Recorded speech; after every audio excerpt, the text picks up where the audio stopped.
Datangnya macam siput, perginya macam ribut. Itulah gaji. Oleh itu, saya dulu video ini untuk rujukan dan juga sharing anda.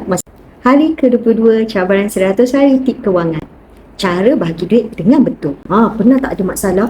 Dapat gaji je, tak sempat nak menyimpan ni, duit dah habis dah. Selalu dengar tak pemulung cakap, datangnya macam siput, perginya macam ribut. Itulah gaji.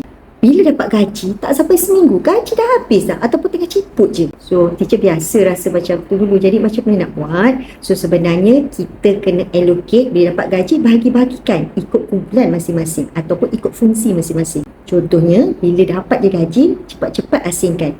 Duit untuk komitmen, duit untuk simpanan, duit untuk belanja harian dan duit untuk emergency. So, bila duit ni ada kat tempat masing-masing, maka kita lebih faham, lebih ingat, lagi senang untuk kita menguruskan. Jadi paling penting, simpan dulu sebelum berbelanja. Dapat je duit, cepat-cepat asingkan ikut tempat dan fungsi. Ingat nak senang buka 3 akaun bank.